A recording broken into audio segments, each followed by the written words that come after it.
एक मुलाकात ऐसी शख्सियतों के साथ जिन्होंने दिया है अपने जीवन को एक नया मुकाम।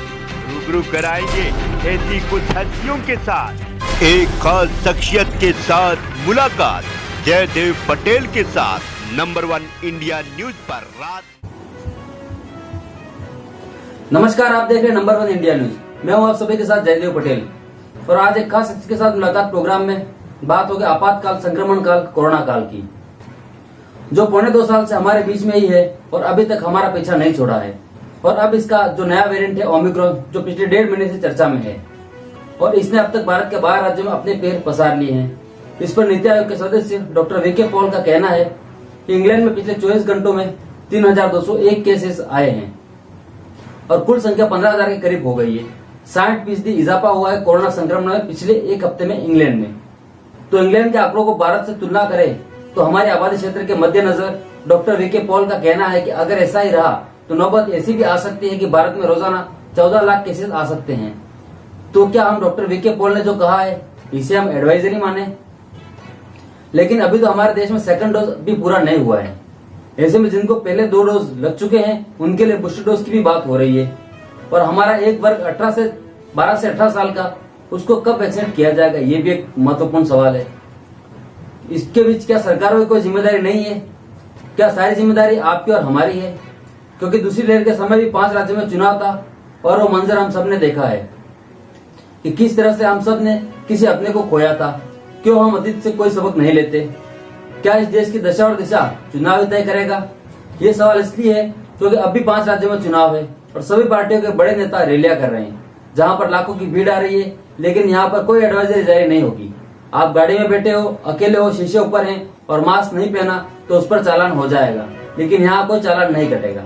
ये किस तरह का विरोधाभास है? कहाँ गए सरकार के प्रोटोकॉल, सरकार की व्यवस्था? क्या सारी जिम्मेदारी आम आदमी की है? और ओमिक्रॉन वेरिएंट को पकड़ने के लिए जीनोम सीक्वेंसिंग की जरूरत होती है, जिसका कोई अता पता नहीं है देश में। और जीनोम सीक्वेंसिंग की रिपोर्ट आने में 1 से 4 दिन का समय लगता है। तो क्या वो हम ये कह रहे हैं या ये करें कि भगवान भरोसे चल रहे हैं? इसी पर आज का सवाल है। क्या आने वाली है कोरोना की एक और लहर? और क्या चुनावी भीड़ दे रही है ओमिक्रॉन को न्योता? इसी पर चर्चा करने के लिए हमारे साथ देश के जाने माने डॉक्टरों का एक खास पैनल जुड़ गया है, जिसे आप देख पा रहे हैं। सर गंगाराम हॉस्पिटल के प्रोफेसर डॉक्टर एम वली, कैंसर विशेषज्ञ डॉक्टर अंशुमन कुमार और cardiothoracic and vascular surgery CTVS के डायरेक्टर डॉक्टर भक्तोष विश्वास। आप सभी का बहुत बहुत स्वागत है आज के हमारे प्रोग्राम में। डॉक्टर एम वली, मैं आपसे शुरुआत करता हूँ कि क्या हम अतीत से कुछ सीख नहीं लेते हैं? क्योंकि आप डॉक्टर वीके पॉल तुलना कर रहे हैं इंग्लैंड से कि यह स्थिति अगर भारत में हो गई तो 14 लाख केसेस रोजाना आ सकते हैं। क्या ये कह देने से हमारे सरकार की जिम्मेदारी खत्म हो जाती है? कुछ आपने आज जो मुद्दे उठाए हैं, मैं बहुत प्रभावित हूँ आपकी सोच से और मैं इसकी विपरीत देख रहा हूँ। लोग खूब फंक्शन कर रहे हैं, खूब इन्विटेशन आ रहे हैं, खूब कॉन्फ्रेंसेज हो रही हैं, खूब भीड़ में जा रहे हैं। आपने इलेक्शन की भी बात कर दी, आपने मास्क के चालान की भी बात कर दी। बिल्कुल ठीक किया है आपने, क्योंकि आपने जो प्रश्न पूछा है कि क्या हमने अतीत से कुछ सीखा है, मैं उसका जवाब दूंगा अतीत से सीखकर भूल गए हैं, बहुत जल्दी भूल गए हैं। और जो अक्सर कहा जाता है कि मेमोरी बड़ी शॉर्ट होती है, उसका हम परिचय दे रहे हैं। हमने बहुत कुछ खोया है, बहुत कुछ सफर किया है। मैं खुद भोगी हूँ कोरोना का, मैं कैसे बचा हूँ मुझको नहीं मालूम, मुझे वो ईश्वर ने ही बचाया है। और इतनी बड़ी संक्रमण हुई है। अभी अभी मेरे पास एक CT स्कैन आया है एक मेरे दोस्त का, जिसको कोविड है, और कोविड वो वाला है जो पिछली बार हुआ था। तो मुझे बहुत डर लगा वो CT स्कैन देखते, क्योंकि बहुत बड़े अंतराल के बाद वो CT मुझे देखने को मिला जिसमें कोविड पुराना वाला था, जैसे कि डेल्टा। तो अभी क्या है, ये डबल वहमी की भी बात की हमने पिछले दिनों, पोल्यूशन प्लस कोविड। अब हम बात कर रहे हैं कोविड का डेल्टा वेरिएंट प्लस ये नया वेरिएंट ओमिक्रॉन। और ये कल एक बहुत ही सनसनीखेज रिपोर्ट आई थी, ये डॉक्टर पॉल बर्टन है कोई, और वो उसके हैं जो मॉडर्ना वैक्सीन कंपनी है, और उन्होंने ब्रिटिश पार्लियामेंट की जो मेडिकल कमेटी है उनके सामने एक अजीबोगरीब बात का जो है इजहार किया है, बताया है कि ये 2 वायरस मिलके एक तीसरा नया सुपर वायरस बना सकते हैं, और ये बड़ी चिंता का विषय है। इसी तरह डॉक्टर पॉल का स्टेटमेंट जो आपने कोट किया है, कैसे गिनेंगे 14 लाख भाई, कहाँ से हम गिनेंगे? बैठ तो बात की बात है। Will test. आपने ये भी बताया कि टेस्ट में समय लगता है, उसका जवाब भी 6 दिन पहले आया था कि आईसीएमआर ने एक किट डेवलप कर ली है जो 3 घंटे 4 घंटे में 6 घंटे में रिजल्ट दे देगी। वो कहाँ है? और हम वैक्सीनेशन लगवाने किस स्पीड से जा रहे हैं, वो स्पीड भी नहीं दिखाई दे रही है। हम मास्क नहीं लगा रहे हैं, वो भी नहीं दिखाई दे रहा है। तो ये सब मिली जुली बातें मुझको बहुत चिंतित कर रही हैं।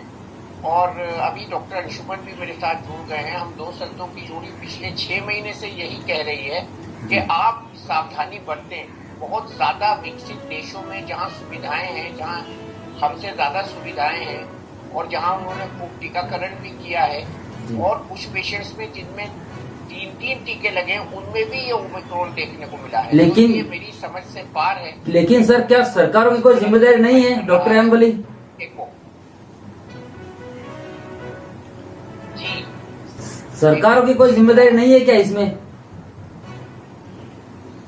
इसमें बहुत सी नई चीजें हो रही हैं। पिछली बार हमने जब ओमिक्रॉन मिला था तो कहा था 2 हफ्ते में हमें सब इसके बारे में सिनेरियो पता लग जाएगा।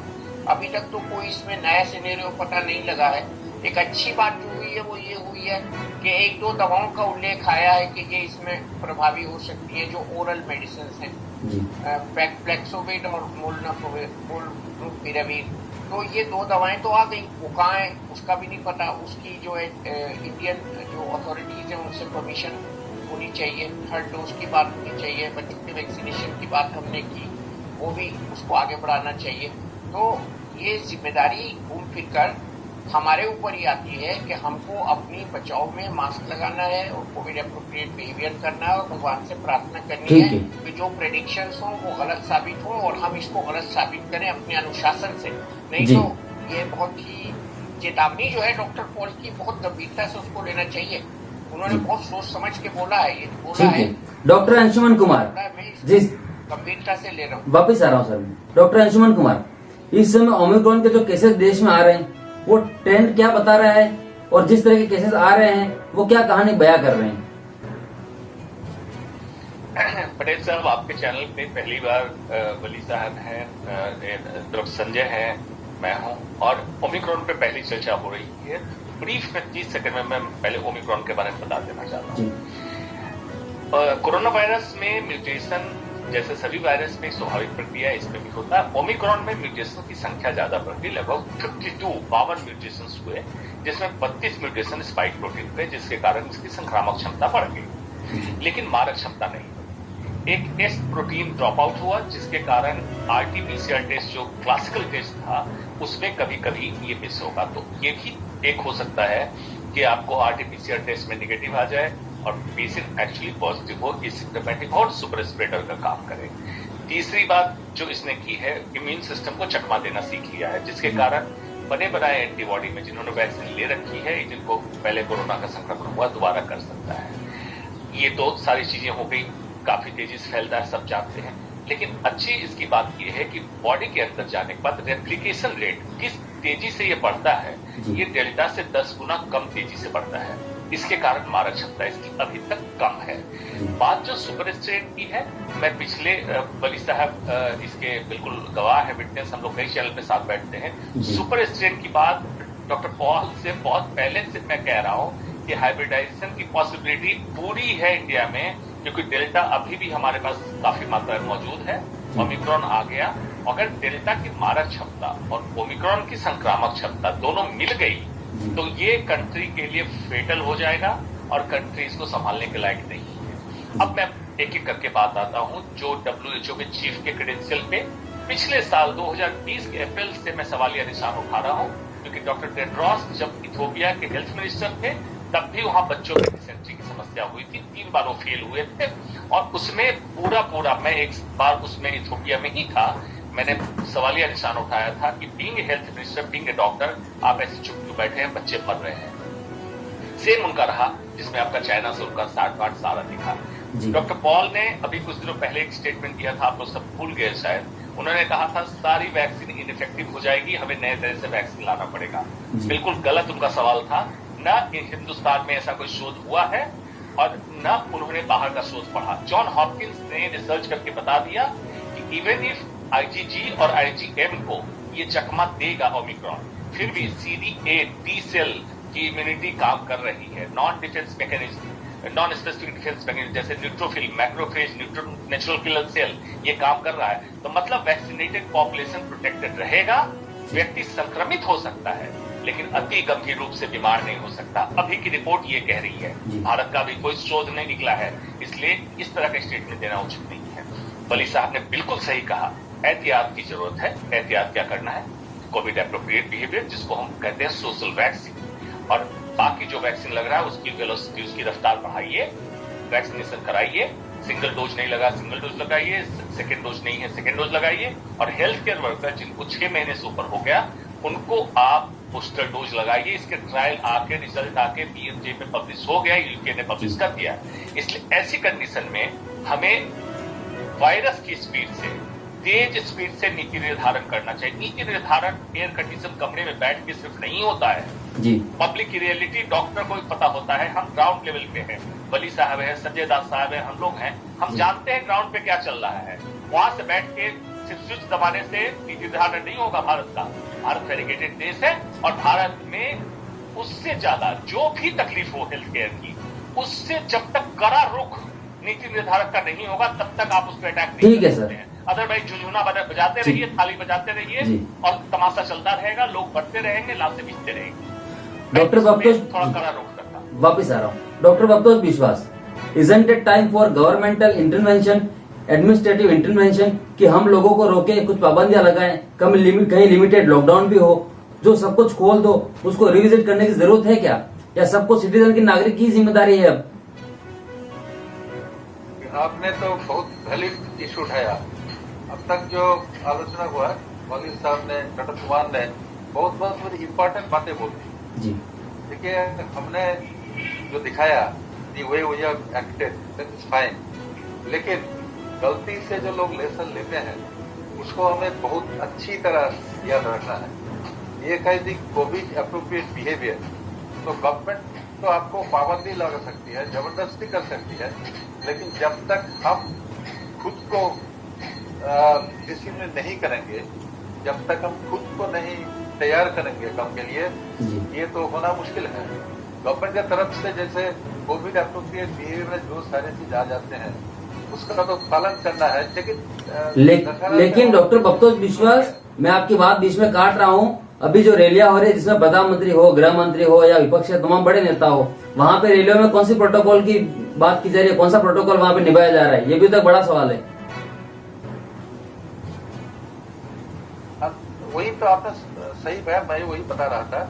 ये टाइम से फेस्टिव से शुरू हुआ, डिफरेंट स्टेट में इलेक्शन चल रहा है, लाखों की तादादी में लोग इकट्ठे हो रहे हैं, बहुत सारे उद्घाटन हो रहा है, हो रहा है। तो पहले मेरा लाडेट ने जो बताया, I request the same thing. तो गवर्नमेंट को तो पाबंदी बहुत कड़ी तरह से लगाना चाहिए। इसमें लॉकडाउन आंसर है कि नहीं, ये तो $1,000,000 सवाल है। लॉकडाउन आप लगाया, लॉकडाउन आपने फाइन कर दिया, आपने पकड़ के कैद में भेज दिया, लेकिन जब तक सोशल अवेयरनेस नहीं होगा, हम लोग जब तक नहीं करेंगे, सरकार नहीं करेगी, पॉलिटिकल पीपल नहीं करेंगे, जब तक कम्युनिटी लीडर्स नहीं करेंगे, रिलीजियस लीडर्स नहीं करेंगे, तब तक ये पूरा फायदा देने वाला नहीं है। जितना चर्चा हमने सुना, तो ओमिक्रॉन के बारे में करना तो जरूर है, लेकिन एक चीज स्प्रेड बहुत हो रहा है, मॉर्टेलिटी कम है। साइंस का डिस्कशन डॉक्टर वाली ने, डॉक्टर कुमार ने बहुत अच्छी तरह किया। I am not going to that detail, लेकिन जो जिस उन्होंने बताया, मैं वही बोलना चाहता हूँ कि हमें अपने को डिसिप्लिन करना है, और जब सिटीजन डिसिप्लिन नहीं मानेंगे तब गवर्नमेंट का तो यह फर्ज बनता है कि डिसिप्लिन बनाया जाए। तो जो भी स्टेट में जो भी कोई करे, any responsible person, any doctor, any agency, that must be substantiated by sufficient evidence. सोच समझकर क्या इम्पैक्ट हो सकता है, सोच के करना चाहिए। मान लो अभी तो शादी का सीजन चल रहा है इंडिया के कोने कोने में, अभी लड़का हुआ नोटिस कि 50 से ज्यादा केस नहीं आएंगे। ये हो रहा है क्या?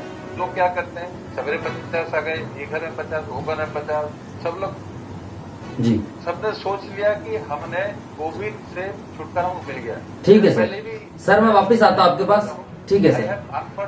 I was sick by COVID, came out from hospital after 2 months, very serious happening। तो इसमें वही बात बना, health care worker, they are in trouble, बच्चे, जी। तो उनका उसका जो बूस्टर डोज, ये सब लेके अच्छी तरह गवर्नमेंट को सोचना है, कम फॉरवर्ड एंड इम्प्लीमेंट करना है, बहुत टफ इम्प्लीमेंट करना है। इसमें डिसिप्लिन होना सबको, हमको भी होना है, सोसाइटी को होना है, गवर्नमेंट को भी करना है। ठीक है सर। डॉक्टर एम वली, जिनको डबल डोज लग गई है वो मरीज भी अब सामने आ रहे हैं, तो हमारे यहाँ तो बूस्टर डोज की प्रक्रिया अभी शुरू भी नहीं हुई है और अभी तो पूरी पॉपुलेशन भी वैक्सीनेट नहीं हुई है, तो इसमें तेजी लाने की जरूरत है ना, और बूस्टर डोज का भी इंतजाम करना पड़ेगा ना। हाँ, मैं नहीं समझता इसमें कोई ये शर्त होनी चाहिए कि पहले 2 डोज लग जाएं उसके बाद बूस्टर डोज।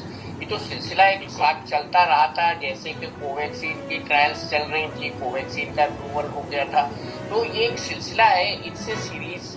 और इजराइल में तो 4th डोज भी शुरू हो गई है, उसका क्या जवाब है? तो हम ये नहीं कह रहे कि हमारे पास वैक्सीन की शॉर्टेज है, कोवैक्सीन खूब सारा है, और आधारपूर्णा वाले के पास तो इतना है कि उसने कह दिया मैं 50% अपना प्रोडक्शन कम कर रहा हूँ। तो जब वैक्सीन है और हम इतनी सारी कंट्रीज को 160 कंट्रीज से हमारा अनुबंध है कोवैक्सीन का, और उसका मिला के हम एक्सपोर्ट करने की स्थिति में है, और पेशेंट आके अब हमसे पूछते हैं कि साहब बूस्टर डोज लगवा लूं। एक लेडी ने लंदन से कवरेज में बताया एक चैनल के कि मैं यहाँ हूँ तो मुझे 3rd डोज लग गई है। इतनी ह्यूमिलिएशन हुई मुझे सुनकर उसकी बात को कि ये इंडिया से गई लेडी ऐसा कह रही है। तो लोगों का सेंटिमेंट भी देखना है, इसमें साइंस की रिसर्च भी देखनी है, और हम सब चाणक्य नहीं है, ये लगवाने में एहतियात है। और एक डॉक्टर ने, मेरे कुलीग ने तो एक चैनल पे यहाँ तक बोल दिया है कि 3rd dose is part of primary vaccination. अब ठीक है, हम इसको ना प्राइमरी में मिला रहे हैं ना हम सेकेंडरी कर रहे हैं। जो एलिजिबल लोग हैं उनको अगर 2 डोज लगे हुए 6 महीने से ज्यादा हो गए, ये तो एक कैटेगरी बनी। दूसरी कैटेगरी हमारी अपनी जो मेडिकल फोर फ्रंट के जो पीपल हैं जिनको साल भर हो गया लगे हुए वैक्सीनेशन, उनकी है, out of those who have not suffered. तीसरी कैटेगरी उनकी है जो डेबिलिटेटेड, इम्यूनो कॉम्प्रोमाइज, कमजोर, ऑन स्टेरॉइड या कोई और बीमारी से, कैंसर की बीमारी से, किडनी ट्रांसप्लांट से ग्रसित है, उनको तो बनता है बूस्टर डोज देना। तो मैं कोई गवर्नमेंट के खिलाफ नहीं बोलना चाहता हूँ, मैं तो इनसे I am very humble in this that let government decide. But मुझे ये पता है कि चर्चा चल रही है, ये अच्छी बात है, और चर्चा हुई भी है, करीब 8 दिन पहले इस पे चर्चा हुई भी है, और उसकी कुछ है, रास्ते में है उसकी मिनट्स टाइप होके आने की। तो ये सब चर्चा चली है, बच्चों के बारे में भी चर्चा चली है, बच्चों की everything is ready in the final stage. तो उसमें तो सिक्योरिटी का एस्पेक्ट आ रहा है, बच्चों की सेफ्टी का एस्पेक्ट आ रहा है, लेकिन 3rd डोज के लिए अगर पब्लिक में डिमांड है तो उसको हमें पॉजिटिवली देखना पड़ेगा, based on the literature and based on the international steps taken हमको लेना पड़ेगा। इसमें ये मेरे कहने का मतलब ये कि हम जितनी सावधानी हमको अवेलेबल है उसको अवेल कर सके और अपने को बचा सके। आगे ये कैसे म्यूटेट करेगा, इसके कैसे अमाइनो एसिड्स म्यूटेट करेंगे, ये वाला वायरस HIV से म्यूटेट, पेशेंट से म्यूटेट करके आया है, और जिस रफ्तार से इसके केसेस बढ़ रहे हैं। मैंने न्यूज देखनी शुरू करी 8 बजे से, और जब मैं सोया हूँ 1 बजे तो उसी दौरान को ओमिक्रॉन के केसेस बढ़ चुके थे और नई लॉट आ गई थी, 18 से शायद आई थी। ठीक है सर, हम बढ़ा रहे हैं, केसेस बढ़ रहे हैं, और ये आइसबर्ग के टिप की तरह है। हम जितने टेस्ट कर रहे हैं वो टेस्ट से पता लग रहा है, अगर ज्यादा टेस्ट करेंगे तो शायद और ज्यादा पता लगेगा, और वो रैपिड किट भी चाहिए इसके लिए। तो ये सब मिला जुला जो एक पिक्चर है वो इस बात की तरफ इशारा है जो आपने बोल दी थी कि हमारे ऊपर भी बड़ी रिस्पॉन्सिबिलिटी है, हम बच के रहें कोविड से और ओमिक्रॉन से बच के रहें। और ये भी मेरे मन में एक सवाल है कि हम जिसका ओमिक्रॉन टेस्ट कर रहे हैं वो RT-PCR पॉजिटिव है, तो उसमें कहीं ओवरलैपिंग तो नहीं है, दोनों तो नहीं है, डेल्टा और RT-PCR। तो ये भी एक बहुत बड़ी पॉसिबिलिटी है, और हमने और डॉक्टर अंशुमन ने डिस्कस की थी ये पॉसिबिलिटीज, और ये ओवरलैप और ये जो जीन स्वाइप मैकेनिज्म है, ये सब इसके स्टडी हो रहे हैं। तो ये पिक्चर जो है ये खतरनाक है। दूसरी अच्छी बात ये है कि लेट ओमिक्रॉन डिस्प्लेस डेल्टा, अगर ऐसा हो जाता है तो ये एक अच्छा एक सिनेरियो होगा। इसलिए ओमिक्रॉन के केसेस बढ़ने से हमें डरना नहीं चाहिए। डॉक्टर अंशुमन ने एक बात कही थी, हमें जो है वो रहना है, सावधान, निर्भय, अभय रहना है, निर्भय नहीं रहना है। डॉक्टर जी अंशुमन ने कहा था, ठीक है सर, मैं दोबारा आता हूँ। डॉक्टर अंशुमन कुमार जी, बोला था आप सर आपकी बात सर मैं आगे ले जाता हूँ। अभय रहना है, आपकी बात सर, अभय जो हम बात कर रहे हैं इस समय, सर आप Covid protocol, behaviour, vaccination. Sir मैं आपकी बात को आगे लेके जा रहा हूँ। डॉक्टर अंशुमन कुमार, हमें तैयार रहना है, हारना नहीं है, उसके लिए तैयारी करनी पड़ती है ना। मार्च में भी आप तमाम लोग थे हमारे साथ नंबर 1 इंडिया न्यूज के इसी शो में, जहाँ डॉक्टर वली, डॉक्टर अवतोष विश्वास सारे लोग जुड़े हुए थे। सरकारों से, राजनीतिक दलों से चुनाव से हमने सवाल भी पूछे थे। तब भी 5 राज्यों में चुनाव थे और अब भी 5 राज्यों में चुनाव है। भीड़ की तस्वीरें आ रही हैं, तो क्या हम खुला न्योता नहीं दे रहे हैं? क्या सिर्फ ये बता देना कि 14 लाख केसेस रोजाना आ सकते हैं, क्या बात खत्म हो जाती है? जी देखिए, पहले मैं शुक्रगुजार हूँ मेरे बड़े भाई मेडिकल के जो सीनियर होते हैं उनको बड़े भाई हम बोलते हैं, वली साहब याद रखे हुए हैं। मैंने कहा था 3 स्थिति होती है इंसान की, भय, अभय और निर्भय। आमतौर पे मीडिया में न्यूज सुन के पब्लिक भय आक्रांत नहीं होना। दूसरे कैटेगरी के लोग होते हैं दुस्साहसी हो जाते हैं, जो खास करके संजय दास साहब ने बहुत सही उठाया, कोविड एप्रोप्रिएट बिहेवियर पालन नहीं करते हैं। लेकिन उनके मनोविज्ञान को समझिए। जब लगता है कि 5 लाख लोग चुनाव में बिना मास्क के घूम रहे, उनको कोरोना नहीं हो सकता है, और कौन है उनके साथ में? पद पे बैठे, संवैधानिक पद पे बैठे बड़े बड़े नेता उनको लीड कर रहे हैं। अगर वो मास्क नहीं लगा रहे हैं, इसका मतलब मास्क का कोई रोल नहीं है, ये इन्फॉर्मेशन जाता है। बेशक मीडिया, डॉक्टर, साइंटिस्ट चिल्लाते रहे कि डबल मास्किंग आपको प्रोटेक्ट करता है, बचाता है, सोशल वैक्सीन का काम करता है, वो भूल जाते हैं। क्योंकि इंडिया एक इमोशनल कंट्री है, इंडिया एक पॉलिटिकली इन्फ्लुएंस कंट्री है। पॉलिटिशियन जो बोले सबसे अच्छा, भले वो 12वीं पास ना हो, उसको वायरस की जानकारी ना हो, लेकिन डॉक्टर जो माइक्रोबायोलॉजी, वायरोलॉजी पढ़ के आगे तक चला गया, उसको बोले उसकी कोई जानकारी नहीं। ये तो सच्चाई है। अब जब बात आती है कि दुस्साहसी न बन के आपको क्या बनना है, अब है तथ्य, विज्ञान और उसके बिल्कुल एक एक कोड को डिकोड करके आप डिसाइड कीजिए कि आपको क्या करना है। जीवन आपका है, आपके परिवार का है, आपके समाज का है। आपको जागरूक होना पड़ेगा और जागरूक होकर ठोकना पड़ेगा। ठोकना किसको है? जो गलत बोले। जिसमें मैं हर समय कहता हूं, रामायण के एक श्लोक में है, सचिव वैद्य गुरु तीन जो प्रिय बोले भयास, राज धर्म तन तीन करी होई बे गई नास। अगर सचिव, वैद्य मतलब डॉक्टर, गुरु, तीनों अगर गलत बोलता है, प्रिय बोलता है उसे खुश करने के लिए, तो स्पाइनलेस उसको कह सकते हैं आज के मॉडर्न जमाने में। और राज, धर्म और तन मतलब इंसान का। ठीक है सर। अंशुमन जी, आपको मेरे को बीच में रोकना पड़ेगा, समय का अभाव है। किसी को नहीं देखता हूँ सर, समय का अभाव है। आप लोगों ने नंबर 1 इंडिया न्यूज के लिए समय निकाला, उसके लिए आपका बहुत बहुत धन्यवाद।